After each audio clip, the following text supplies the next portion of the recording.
Hello and welcome back to my GTNH playthrough. It is April 13th and we are over here by where I summon my meteors.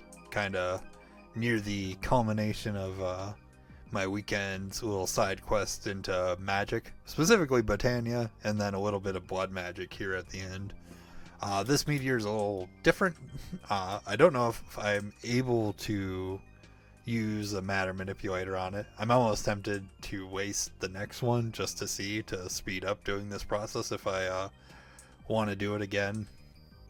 But if you look at the top left, I now have nearly 2 billion LP, and that is because I did craft the very last thing of this little side quest I'm going to run through today was crafting the... I don't know what the proper name of the orb is, but basically the infinite LP orb. Let's see. Orb. This guy right here. Blood Orb of Armok. So I just like I said, I just crafted this guy not a few minutes ago, and then used it immediately to summon this meteor. And the whole reason I wanted to summon this meteor is because specifically get these Gaia Spirit blocks. Now apparently there should be approximately 4 in here. I feel a little sketched out that I might have got ripped off, but because there's 3. So, in theory, there should be a 4th one. This is a little... there we go. At least 4. So, at least got the money's worth. I don't actually know if... Well, I was out of 10 Bray, so maybe I could have made it bigger for more Gaia Spirit. I don't know. We'll see. Maybe I'll do the rest of this, because I've got the 4 Gaia Spirit blocks, and this is the only thing I really cared about from here. But anyways, we're going to fly back out to the desert. But not immediately. We're gonna come back and forth a couple times in this episode. So basically, my plan for this video is do a real quick run through of my basically I want to say speed walk through Botania. It's really not too bad, especially considering I started off knowing basically nothing about it besides just a tiny bit. And there's a couple things I've left set up over here that aren't functional anymore just to help demonstrate what I went through for the weekend. So the very first thing I did, so I had before my setup, if we were to start, we'll just use a little imagination. Instead of this mana spreader here, imagine one of the just the regular brown ones. We have this Endo Flame, which was getting fed from this block, getting fed this block of Charco. And I only had 2 IV accelerators over here. Now I got a UV one, although it's turned off now. And basically shoot a block of charcoal out. It would eat it, send mana to here, and then I was just doing everything by hand. So the first thing I did was set up this guy, which is the Mana Fountain, or Mana Fountain multi-block. Which is exactly what it sounds like. It is just this guy, but in multi-block form. You still have to have this guy on top to take the mana in, as far as I'm aware. Or maybe it could be shot at this, now that I'm thinking about it. Interesting. Things to test in the future. I don't think it really matters, because I'm going to use the creative mana pools once I craft more of them. But basically, that was my goal. The whole reason... I should start with the reason I was doing this is for the Draconic Fusion. Where is the block? Right here. Draconic Evolution Fusion Crafter. And if you look at the recipe, right here, this specific thing, Dense Gaia Spirit Plate, is required to make this guy. So, essentially, all this was to be able to get this... So we can get this guy so that we can start making the Draconic cores to start making all these guys. And then you also, for getting all those guys, if you're to click on any one of them, like the Sword of Chaos would probably be the first one of that set I would make. You basically need to go through all the different forms of magic anyways. So most of the stuff like this Awakened Icorium sword we can get. This guy should be pretty easy. I haven't looked into this. That should be super easy. This guy's the Draconium one. I don't know how easy that'll be. And then this guy will also be incredibly easy now as well. So we aren't actually too far off of it, aside from whatever goes. I don't know, when I say not too far off, that's a big asterisk, because I don't know how much goes into these draconium cores, but that's for another day. So, but it's like I said, that was the whole reason I did this. And then just imagine throughout the day or the weekend, like the setup changed a few times over. So basically, my first goal was to make this guy the multi-block. The multi-block's incredibly easy to use. You just throw an interface underneath the controller, and then you just make patterns. Like if it's this mana quartz, for example, that here, where we take quartz in, quartz out. You just make a pattern that's literally a quartz to a quartz, and you throw it in here, and it works. And it's simple as that. You just have to obviously give it a source of mana, which this one's full, which is why there's no beams going on. So obviously, like I said, I had the Endoflame set up over here. I wanted a better source, because that's just 1 mana per tick when you're running it. So looking through the different flowers on the wiki, I settled on this Munch Dew. I will asterisk this real quick, because ultimately we're jumping ahead. The last flower I was using before to finish out getting Terra still down the line was this Kekamoris. This thing is so much better, and so takes up so much less space, and is so much faster. Skip everything I say to do with this, or that I did with this stuff. If I had known how much better this flower was, I would have just gone for this, because they both, if you were to look at the recipes, basically are the same. Like the Munch Dew, it's just a bunch of flowers and a gluttony, whereas this Keki whatever is just gluttony and a bunch of flower petals. Now that I'm looking at this, I couldn't have done this right away. I apologize. So as soon as you have access to the Elven Gate, I would swap to this guy, because you need the Elven Gate to get pixie dust. But anyway, so I settled on using this guy because apparently when he keeps running, I'm going to turn this off actually. We don't need these running, killing TPS at the moment. When these guys are running and actually not failing their cooldown, they're supposed to do 20 mana a tick. And so I use this guy to feed this mana pool. And then that's about as simple as that gets. Like it just goes from flower to mana spreader, which this one's kind of cockeyed all weird, to the mana pool. Then the next step was to automate runes, because the next step you're aiming towards after getting this like multi-block mana pool set up is the ability to make Terra Steel.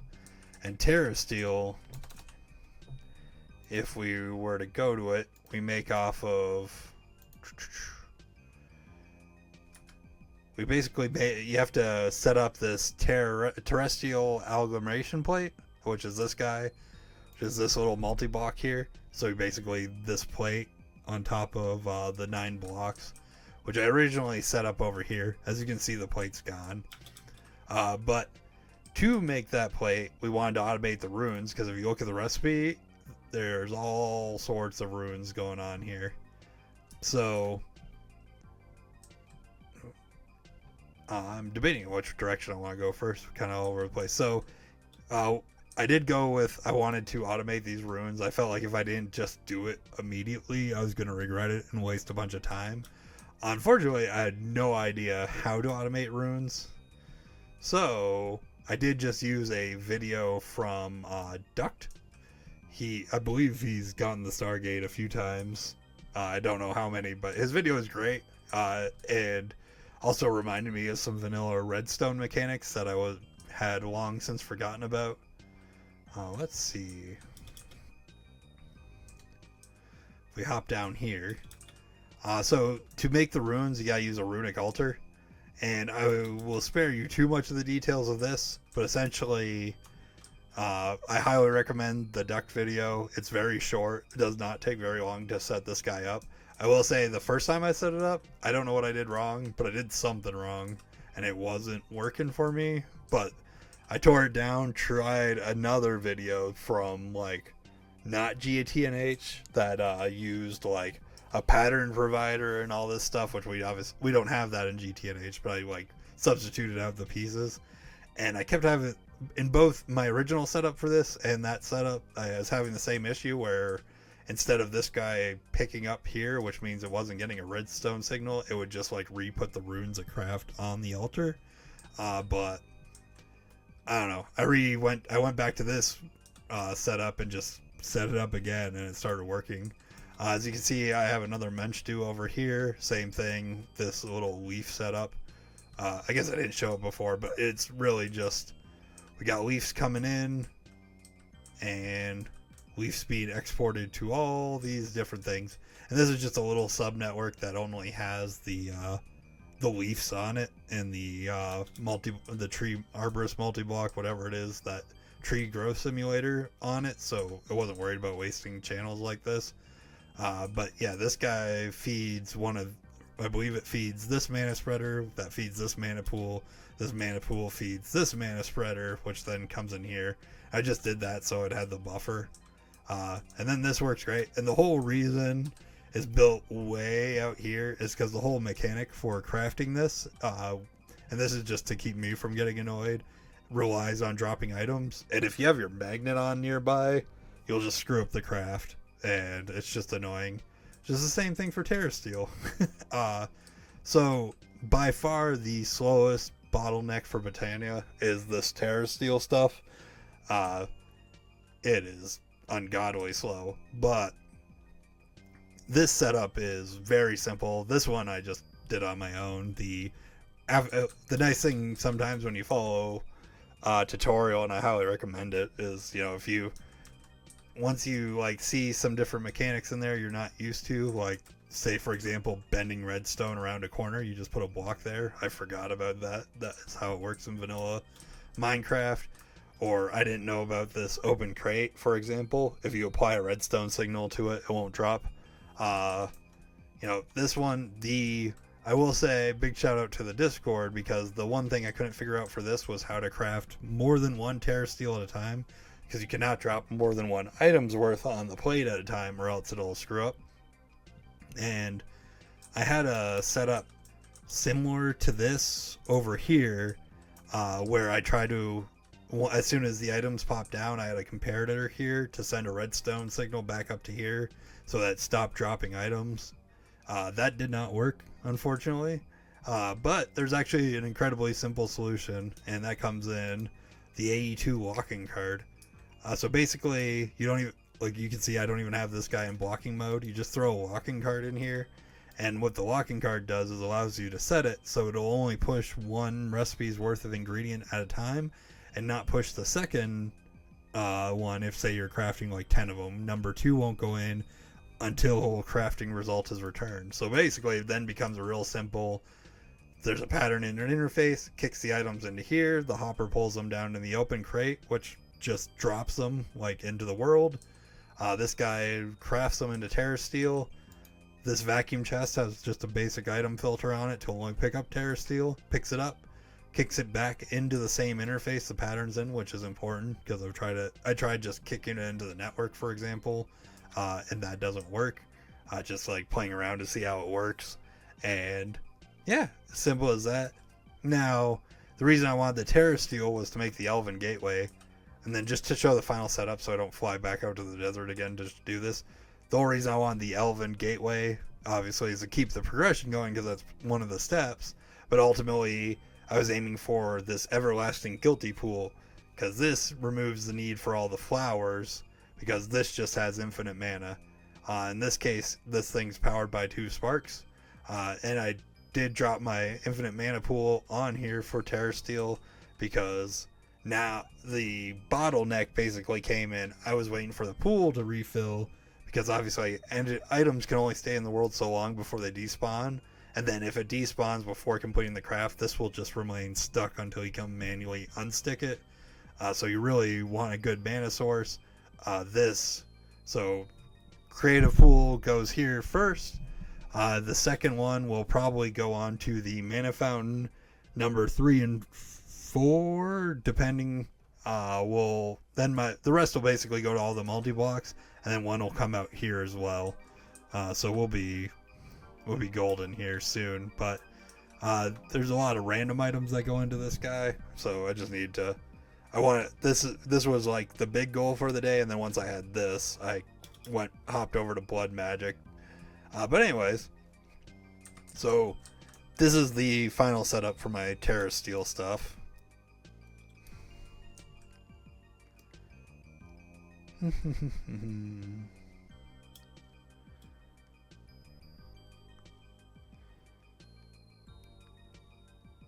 So once we got Terra Steel, oh, I overshot. The first thing we used to craft the Terra Steel with was these Naturia pylons. Or Natra pylons. So we did this. So we craft the Elven Gateway. With the Elven Gateway, we were able to get items like Dreamwood, Dragonstone, like we were looking in the quest book.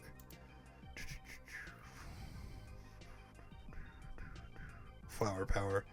Basically, you come here, you get this Elven Gateway that lets you get this dragon, all this stuff, the Pixie Dust, the Dragonstone, the Dreamwood, Elementium, Elf Gas, Elven Quartz. Now, as soon as you have this Pixie Dust, like I said, I would highly recommend swapping your flowers over to this setup, the Kekemoris. In this case, I have a World Accelerator next to it, and it's just so fast when it's running. I should probably put a lever over here to turn that timer off until I need it.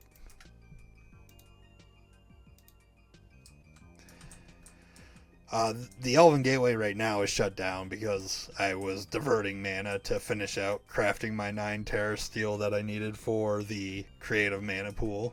But now I can craft enough that one of my upgrades I'll do to this is I'll come back and there's a multi-block version, which is this guy. You just needed more pylons and stuff, so I'll set this up, that way I can hook A2 to this guy so I don't have to do this by hand. But honestly, this one, I didn't bother wasting time changing this because doing this guy by hand really not a big deal. You can throw a whole stack in there at a time and it's fast. So I was like, I'll come back and fix this after the fact. I wanted to get that creative mana pool to upgrade my Terra Steel first. But once you have this set up, then we went on to fighting the Gaia Spirit. The Gaia Spirit, I mean, it is just a boss fight, and basically you're fighting like a clone of yourself. So if we look at the map, I actually built... Oh, wait, the map's not going to show it. Actually, kind of funny, though. We'll actually be able to see it. So right here, this little like crater in the ground's where I used to fight the Wither at. And then I just kept spawning them in there and digging that crater in the ground more. But if we hop over here, it's going to update the map now. I built this little arena to fight the boss. I've been playing a lot of Pokemon, so it's kind of inspired by that. Although, since it's out in the middle of nowhere, I really should have just made it an odd number instead of an even number, because this looks dumb. But anyways, fought the Gaia Spirit 1, and then I just used the first Gaia ingots I got to make the Gaia Spirit 2. Now... eventually, like you saw at the start of the episode, I'll use a meteor to get more Gaia Spirit. Now, that doesn't mean I won't have to keep fighting this guy, because essentially if we go to creative mana pool, one of the items to craft this is this Dice of Fate. You only get you get a Dice of Fate as a drop from fighting the Gaia Spirit 2. I want at least, I believe, 5 more creative pools, if I'm remembering right. So I am going to have to fight him at least 5 more times. But that's not a big deal. It's just you throw it down, and then this is meant to be done earlier in the game for like challenge wise probably, because the quantum armor, especially with like the charging, I'm actually surprised this is not fully charged, but you take no damage. It's free fight. It just takes a little bit of time. Part of the reason though I want to get this guy first is just to speed up the fight, especially if I have to fight him more than I'm realizing. I'm not sure if there's a way to automate him, but essentially once you get that Gaia Spirit, you just kind of farm him enough to be able to craft the creative pool and get some more mana steel. Now I did use some of that to basically go this cake dropper for the Kekamoris into the Gaia Mana Spreader into this, which was then feeding this is where I was making the Terror Steel.